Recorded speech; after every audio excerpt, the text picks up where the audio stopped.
वज़ीर-ए-आज़म नरेंद्र मोदी ने सिंगापुर में अपने हममनसब लॉरेंस वोंग से की मुलाकात। सिंगापुर भारत स्ट्रेटेजिक शराकतदारी की पेशरफ्त का लिया जायजा। बाहमी दिलचस्पी के इलाकाई और आलमी मसाइल पर भी हुआ तबादला ख्याल। ब्रुनई के कामयाब दौरे के बाद वज़ीर-ए-आज़म के सिंगापुर पहुंचने पर हुआ पुरतपाक खैर मकदम।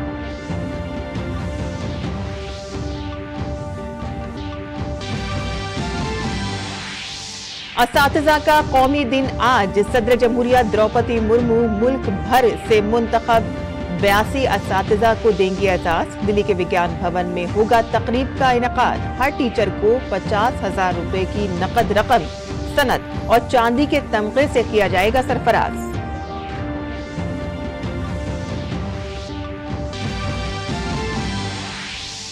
इलेक्शन कमीशन जम्मू कश्मीर और हरियाणा असेंबली इंतखाबात के तीसरे मरहले के लिए नोटिफिकेशन आज करेगा जारी। जम्मू कश्मीर में दूसरे मरहले की 26 असेंबली सीटों के लिए कागजात नामजदगी दाखिल करने की आखिरी तारीख आज।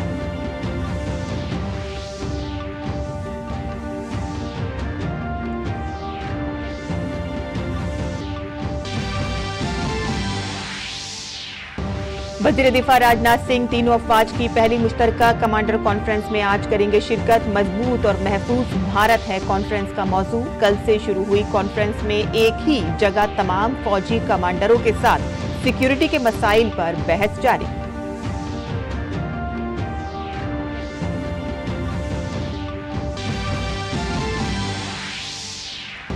इंटरनेशनल सोलर फेस्टिवल आज से होगा शुरू। शमसी तवानाई पर मबनी तवानाई के इस्तेमाल को तेज करने के लिए मौसर आलमी शराकतदारी के लिए साजगार हालात पैदा करना है कॉन्फ्रेंस का मकसद।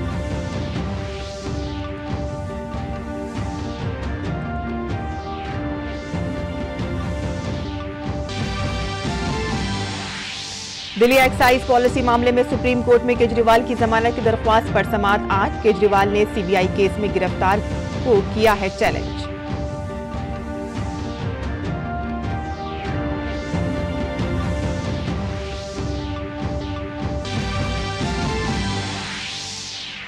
और पेरिस पैरालंपिक के 7वें दिन भारत ने 2 गोल्ड समेत जीते 4 तमगे।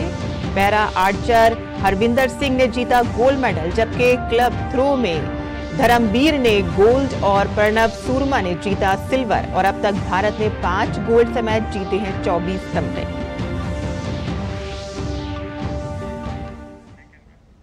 आदाब नाज़रीन, खबरनामे में आपका इस्तकबाल है। मैं हूं साइमा खान। अब खबरें तफसील से। वज़ीर-ए-आज़म नरेंद्र मोदी ब्रुनई के कामयाब दौरे के बाद सिंगापुर पहुंच गए हैं, जहां उन्होंने वज़ीर-ए-आज़म लॉरेंस वोंग से मुलाकात की। पार्लियामेंट हाउस में वज़ीर-ए-आज़म मोदी का रस्मी इस्तकबाल किया गया और दोनों रहनुमाओं ने एक दूसरे के वफूद से मुलाकातें भी की और बातचीत भी की। बुध की शाम सिंगापुर के वज़ीर-ए-आज़म ने पीएम मोदी के एजाज में प्राइवेट डिनर का एहतमाम किया और दोनों रहनुमाओं ने भारत सिंगापुर स्ट्रेटेजिक पार्टनरशिप की पेशरफ्त का भी जायजा लिया और बाहमी दिलचस्पी के इलाकाई और आलमी मसाइल पर तबादला ख्याल किया गया। सिंगापुर में मुकीम भारतीय बिरादरी ने भी वज़ीर-ए-आज़म का पुरतकबाक खैर मकदम किया। सिंगापुर के 2 रोजा दौरे के पहले ही दिन पीएम मोदी का शानदार इस्तकबाल किया गया। अपने सिंगापुर दौरे के दौरान वज़ीर-ए-आज़म नरेंद्र मोदी ने वहां की पार्लियामेंट का दौरा किया और सिंगापुर के पीएम से मुलाकात की। इस दौरान हिंदुस्तान और सिंगापुर के दरमियान कई अहम मुआहदों पर दस्तखत हुए।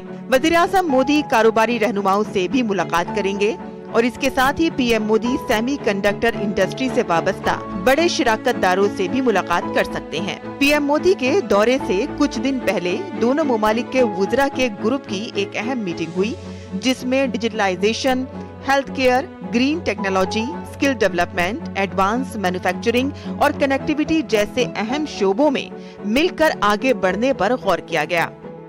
सिंगापुर में स्किलिंग और स्किल्स ट्रेनिंग की काफ़ी अच्छी इंस्टीट्यूशंस है। वो इंस्टीट्यूशंस को हम इंडिया ले जाना चाहते हैं।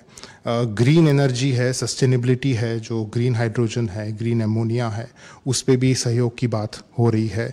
हेल्थ सेक्टर है, पूरा डिजिटल स्पेस जो है, हमारा जो यूपीआई है यहाँ एक पे नाउ का इक्विवेलेंट है, उसके साथ कनेक्टेड है, जिसके वजह से हमारे लोग जो यहाँ आते हैं काम करने, रेमिटेंस वापस भेज सकते हैं ऑनलाइन। और मर्चेंट्स पेमेंट में भी उस पर हम काम कर रहे हैं ताकि यहाँ भी यूपीआई चल सके हमारा। सनत से वाबस्ता लोग पीएम मोदी के दौरे को लेकर काफी पुरजोश नजर आते हैं। सिंगापुर में वजीर-ए-आज़म की आमद से ठीक पहले यहाँ के बड़े ग्रुप ने अगले 4 सालों में हिंदुस्तान में अपनी सरमायाकारी को दोगुना करने का ऐलान किया है। सिंगापुर का भारत में इंटरेस्ट तो काफ़ी पहले से रहा ही है। यहाँ के जो 2 बड़े इन्वेस्टर्स हैं, GIC तेमासेक, उन्होंने तो पिछले 15-20 साल में काफ़ी इन्वेस्टमेंट्स किए हैं इंडिया में, और अभी इंडिया की ग्रोथ और इंडिया की सक्सेस की वजह से दुनिया भर के इन्वेस्टर्स जा रहे हैं, हम लोग भी जा रहे हैं। हम लोग एक बड़े कैनेडियन पेंशन फंड हैं, हमारे जो दूसरे भी कैनेडियन पेंशन फंड्स हैं जो काफ़ी बड़े हैं, काफ़ी दुनिया में उनकी रेपुटेशन है कि ये ग्लोबल इन्वेस्टर्स हैं। हम लोग ने सबने भी इंडिया में काफ़ी इन्वेस्टमेंट्स किए हैं। I think is a very very big platform for India. Everything is coming together. Make in India is coming together. आपका डिजिटल इंडिया साथ में आ रहा है, सेमीकंडक्टर साथ में आ रहा है, फाइनेंशियल इंस्टीट्यूशन साथ में आ रहे हैं, आपके लॉज साथ में आ रहे हैं। तो एक तरह से India will become a preferred international partner for make in India as well as manufacturing and services sector.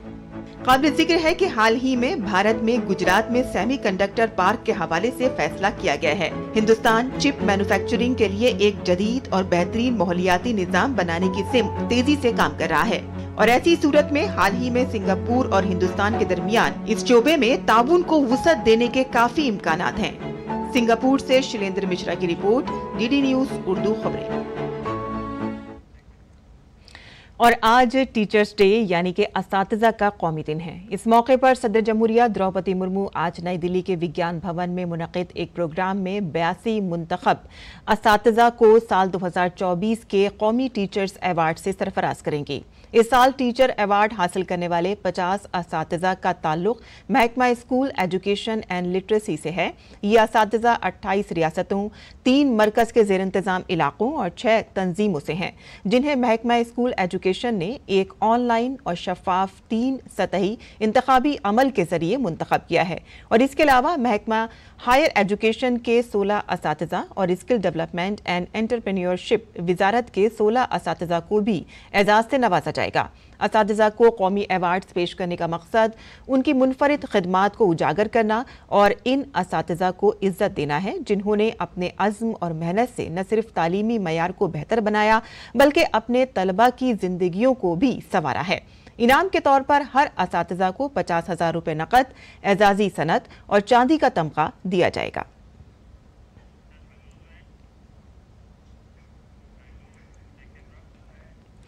आज यौम असातिज़ा पर अमृत उद्यान खास तौर पर तमाम असातिज़ा के लिए खुला रहेगा, और इसके लिए वो नॉर्थ एवेन्यू रोड के नज़दीक राष्ट्रपति भवन के गेट नंबर 35 से आ सकते हैं।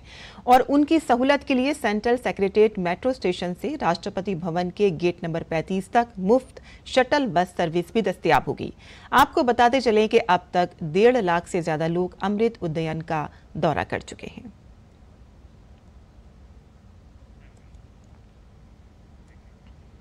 और 5 सितंबर का दिन भारत में हर साल यौम असातिज़ा के तौर पर मनाया जाता है। इस दिन तलबा अपने उस्ताद का शुक्रिया अदा करते हैं, और भारत के पहले नायब सदर जमहूरिया डॉक्टर सर्वपल्ली राधाकृष्णन के यौम पैदाइश को भारत में यौम असातिज़ा के तौर पर मनाया जाता है। इस दिन भारतीय सकाफत के मौजिद, मुमताज़ माहिर तालीम, अजीम फलसफी और भारत रत्न डॉक्टर सर्वपल्ली राधाकृष्णन की गिरा कद्र खिदमात को याद किया जाता है।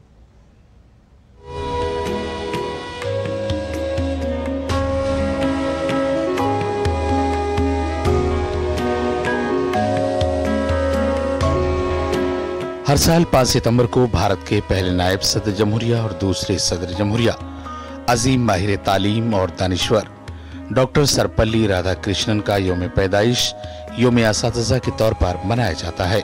तालीम के मैदान से वाबस्ता डॉक्टर सर्वपल्ली राधाकृष्णन ने अपने तलबा से अपनी सालगिरह को यौम असातिज़ा के तौर पर मनाने की ख्वाहिश जाहिर की थी।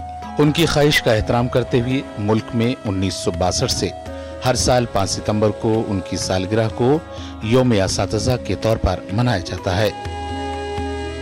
भारत की शिक्षक परंपरा का एक प्रतीक पुरुष के रूप में हम सर्वपल्ली राधाकृष्णन को देखते हैं।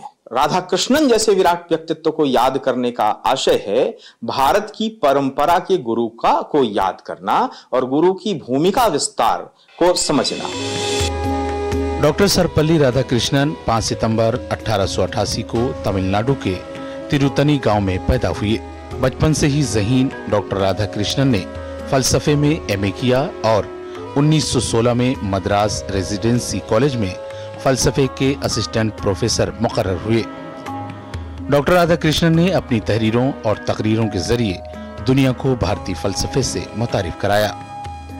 अपनी जिंदगी के 40 साल बतौर उस्ताद गुजारने वाले doctor Radha Krishnan Indian council of philosophy के सदर भी रहे।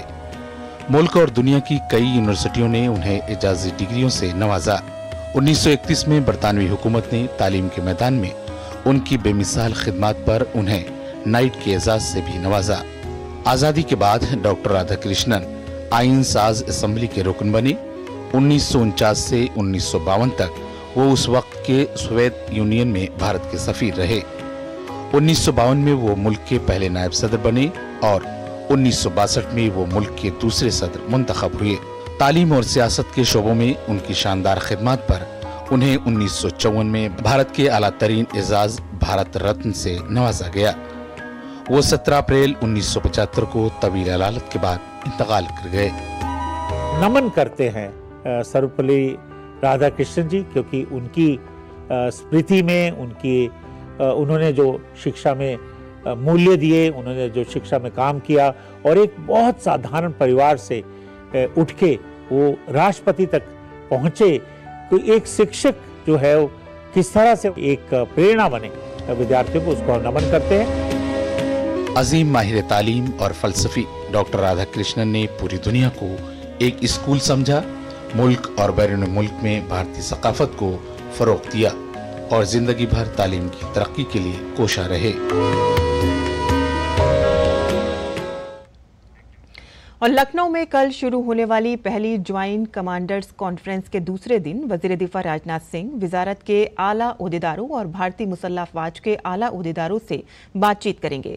ज्वाइंट कमांडरों की कॉन्फ्रेंस का मौजू मजबूत और महफूज भारत मुसल्लह अफवाज की तब्दीली है। ये कॉन्फ्रेंस बदलते हुए माहौल के मुताबिक भारत की फौज के मुस्तकबिल को तश्कील देने पर मरकूज है। कॉन्फ्रेंस में मौजूदा सिक्योरिटी सूरत हाल और मुसल्लह अफवाज की दिफाई तैयारियों का जायजा लेते हुए जनरल अनिल चौहान ने मुख्तलिफ शोबों में मिलकर काम करने, ताउन बढ़ाने और मुस्तकबिल के मंसूबों की अहमियत पर जोर दिया। उन्होंने इंज़माम के खतूत पर मुतादिद इक़दामात करने पर तीनों खिदमात की तारीफ की। भारत बैनुल-अक़वामी सोलर फेस्टिवल की मेजबानी के लिए तैयार है। ये फेस्टिवल आज से दिल्ली के भारत मंडपम में शुरू होगा। सोलर फेस्टिवल ग्लोबल साउथ में काबिल तजदीद तवानाई के शोबे में भारत की क़यादत को फ़रोग़ देगा। भारत ने 2030 तक 500 गीगावाट फॉसिल और जौहरी तवानाई का हदफ मुकर्रर किया है। 485 गीगावाट में से 300 गीगावाट शमसी काबिल तजदीद तवानाई से हासिल की जाएगी।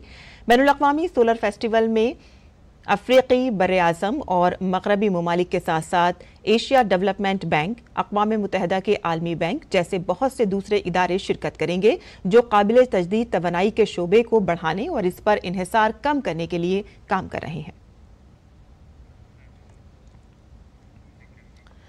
और हरियाणा असेंबली इंतखाबात का नोटिफिकेशन आज जारी होगा। नोटिफिकेशन जारी होने के साथ ही कागजात नामजदगी दाखिल करने का अमल भी शुरू हो जाएगा, जो 12 सितंबर तक जारी रहेगा। इलेक्शन कमीशन के जारी करदा नए इंतखाबी प्रोग्राम के तहत अब रियासत में वोटिंग 1 अक्टूबर के बजाय 5 अक्टूबर को होगी और 8 अक्टूबर को वोटों की गिनती की जाएगी और नतीजे का ऐलान किया जाएगा। आपको बताते चलें कि हरियाणा असेंबली की 90 सीटों के लिए एक ही मरहले में वोटिंग होगी। हरियाणा असेंबली की मियाद 3 नवंबर 2024 को खत्म होने वाली है।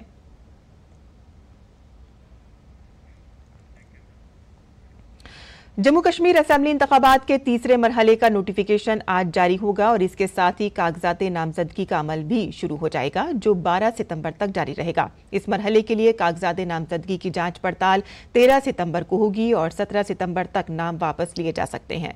दूसरे मरहले में 26 असेंबली सीटों के लिए पर्चा नामजदगी दाखिल करने की आज आखिरी तारीख है। आपको बताते चलें कि इस बार जम्मू कश्मीर में 3 मरहलों में इंतखाबात होंगे। पहले मरहले की वोटिंग 18 सितंबर को, दूसरे मरहले की 25 सितंबर अक्टूबर को और तीसरे मरहले की वोटिंग 1 अक्टूबर को होगी। जम्मू कश्मीर में आखिरी मरतबा असेंबली इंतखाबात 2014 में हुए थे, यानी कि रियासत में 10 साल बाद इंतखाबात होने जा रहे हैं। 2014 में 87 असेंबली सीटों पर वोटिंग हुई थी, जिसके बाद बीजेपी और पीडीपी ने मिलकर हुकूमत साजी की थी। दिल्ली एक्साइज पॉलिसी मामले से मुताल्लिक सीबीआई केस में केजरीवाल की जमानत की अर्जी पर आज सुप्रीम कोर्ट में समाअत होगी और इससे कबल इस केस की समाअत जस्टिस सूर्यकांत और जस्टिस उज्जवल भुइया की बेंच ने 23 अगस्त को की थी और इसके साथ ही सुप्रीम कोर्ट ने ईडी मनी लॉन्ड्रिंग केस में अरविंद केजरीवाल को 12 जुलाई को जमानत दे दी थी, लेकिन वो अब भी एक्साइज पॉलिसी से मुताल्लिक सीबीआई केस में हिरासत में है।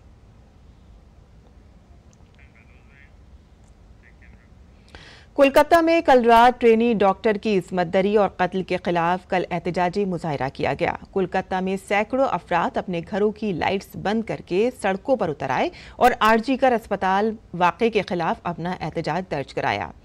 मुजाहिरीन ने रात 9 बजे से 10 बजे तक लाइट्स बंद करके एहतजाज की अपील की। लोगों ने मोमबत्ती रोशन करके एहतजाजी मार्च भी किया। एहतजाज में जाबहक डॉक्टर के वालिदैन ने भी शिरकत की। मगरबी बंगाल के गवर्नर सीवी आनंद बोस ने भी राजभवन की लाइटें बंद करके और मोमबत्तियां रोशन करके एहतजाज की हिमायत की।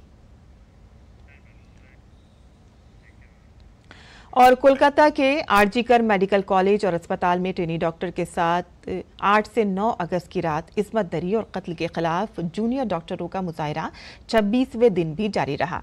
कोलकाता में कल जूनियर डॉक्टरों ने कैंडल मार्च निकालकर अपना एहतजाज दर्ज कराया। जूनियर डॉक्टर इस मामले में मुलजिमीन को सजा देने और पुलिस कमिश्नर विनीत गोयल के इस्तीफे का मुतालबा करते नजर आए।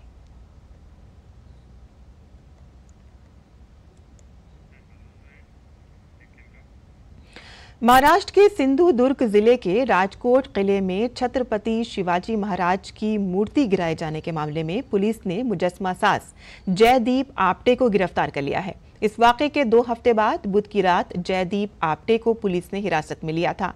इतला के मुताबिक जयदीप आपटे अपने अहले खाना से मिलने कल्याण पहुंचे थे। काबिल जिक्र है कि छत्रपति शिवाजी महाराज का मुजस्मा गिरने के मामले में पुलिस जयदीप आपटे की तलाश में थी। जयदीप आपटे की तलाश के लिए पुलिस की कई टीमें तलाशी मुहिम में मसरूफ थीं।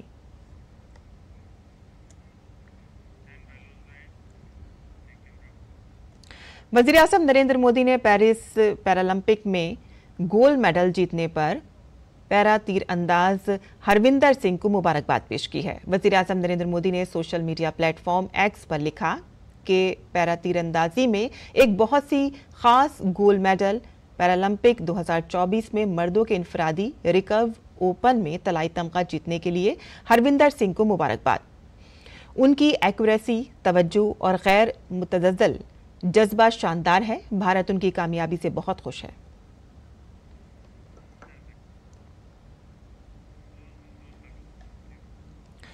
आगे बढ़ते हैं, जहां वफ़ तरमीमी बिल पर जेपीसी की आज और कल तीसरी बार मीटिंग होगी।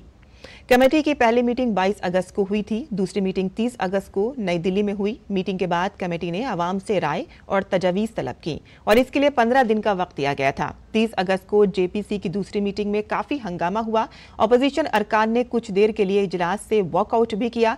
कमेटी ने तकरीबन 8 घंटे तक जारी रहने वाली मीटिंग में ऑल इंडिया सुन्नी जमीयत उलेमा और Indian Muslim for civil rights, Rajasthan Muslim Waqf, Delhi, Uttar Pradesh Sunni Waqf board के ख्यालात सुने। आपको बताते चलें कि लोकसभा अरकान पार्लियामेंट जगदम्बिका पाल की सदारत में एक मुश्तरका पार्लिमानी कमेटी बनाई गई है। 31 रुकनी कमेटी में लोकसभा से 21 और राज्यसभा से 10 मेंबरान हैं। दिल्ली एनसीआर में प्याज की कीमतों पर काबू पाने के लिए मरकजी हुकूमत आज से एनसीसीएफ के जरिए सस्ते दामों पर प्याज फरोख्त करेगी। एनसीसीएफ दिल्ली एनसीआर में 38 मुख्तलिफ मकामात पर मोबाइल वैन के जरिए 35 रुपये फ़ी किलो के हिसाब से प्याज फराहम करेगा। और हाल ही में महाराष्ट्र और मध्य प्रदेश में शदीद बारिश की वजह से प्याज की आमद में कमी आई है, जिसकी वजह से खुर्दा और थोक बाजारों में प्याज की कीमतों में इजाफा हुआ है। हुकूमत किसानों से बराह रास्त प्याज खरीदेगी और इसे आम लोगों के लिए दस्तयाब कराएगी।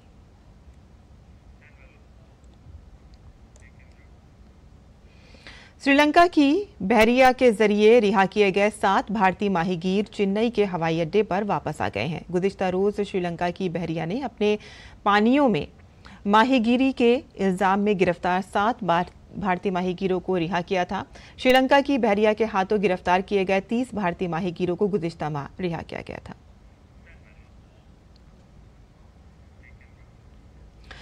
मुल्क के मुख्तलिफ हिस्सों में बारिश का सिलसिला जारी है। आंध्र प्रदेश, तेलंगाना, गुजरात समेत कई रियासतों में मूसलाधार बारिश ने सैलाब जैसी सूरत हाल पैदा कर दी है।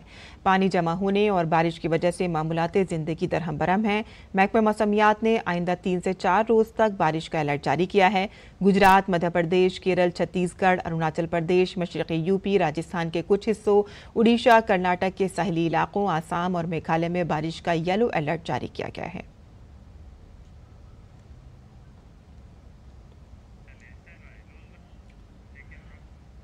और नाज़रीन, अब पेश है दिल्ली से शाया होने वाले उर्दू अखबारात का मुख्तसर जायजा।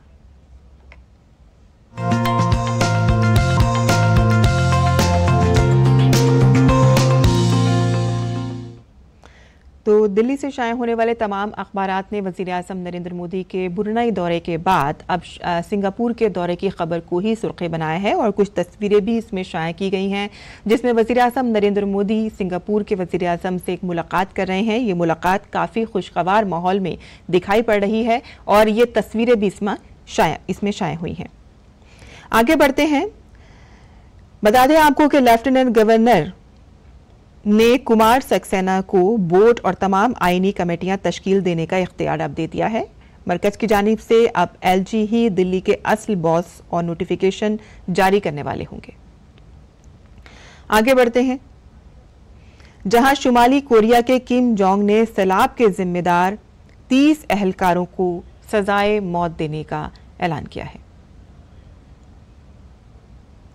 वहीं आपको बता दें कि अमेरिका ने इजराइल पर 7 अक्टूबर 2023 के हमले के जवाब देने के इल्ज़ाम में हमास के सरकर्दा रहनुमाओं पर फर्द जुर्म आयद की है और उसी के हवाले से याहिया समेत हमास के कम से कम 6 मरकजी रहनुमाओं पर अमेरिका में मुकदमा कायम किया गया है। और आपको बता दें कि रबीउल अव्वल का चांद नजर आ गया है और साथ ही साथ ईद उल मिलादुल नबी अब यहाँ पर 16 सितंबर को होगी। आगे बढ़ते हैं। जहां शुमाली कोरिया के किम जोंग ने सैलाब के जिम्मेदार 30 अहलकारों को सजाए मौत दी है।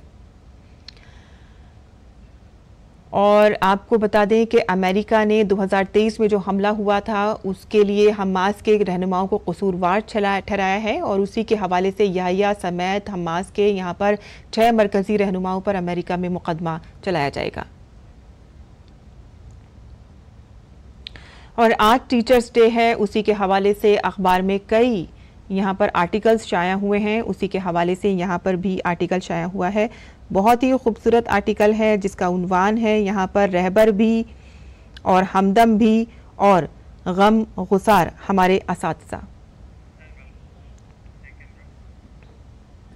आगे बढ़ते हैं। कुछ खेल की खबरें भी जान लेते हैं। जहां पेरिस पैरालंपिक में भारतीय खिलाड़ियों की शानदार कारकर्दगी का सिलसिला जारी है और खेलों के 7वें दिन बुध को पैरा तीरंदाज हरविंदर सिंह ने तारीख रकम की है। हरविंदर ने इनफरादी रिकर्व ओपन जुमरे में तलाई तमगा जीता है और इसके साथ ही वो पैरा तीरंदाजी में गोल्ड मेडल जीतने वाले पहले भारतीय तीरंदाज बन गए हैं। जबकि मर्दों के क्लब थ्रो F51 में भारतीय खिलाड़ियों ने शानदार कारकर्दगी का मुजाहिरा करते हुए सोने और चांदी के तमकों पर कब्जा किया है। भारत के धर्मबीर ने 34.92 मीटर की थ्रो के साथ पहली पोजीशन हासिल करते हुए तलाई तमगा जीता है। जबकि प्रणव सुरमा ने अपनी पहली ही कोशिश में 34.59 मीटर की थ्रो के साथ चांदी का तमगा जीता। वज़ीर आज़म नरेंद्र मोदी ने पेरिस पैरालंपिक में गोल्ड मेडल जीतने पर पैरा तीरंदाज हरविंदर सिंह को मुबारकबाद पेश की है।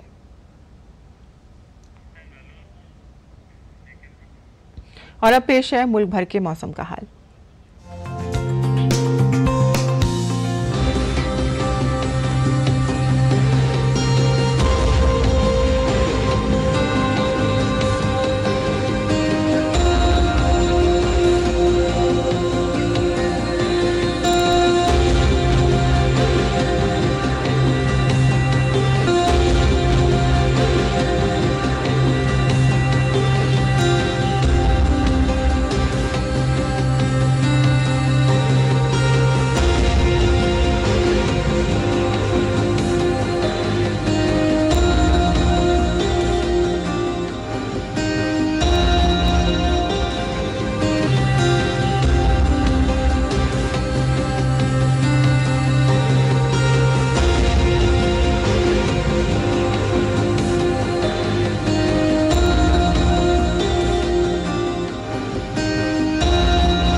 और इसी के साथ ही खबरनामा खत्म पजीर होता है। हमारी पूरी टीम को दे इजाजत। आदाब।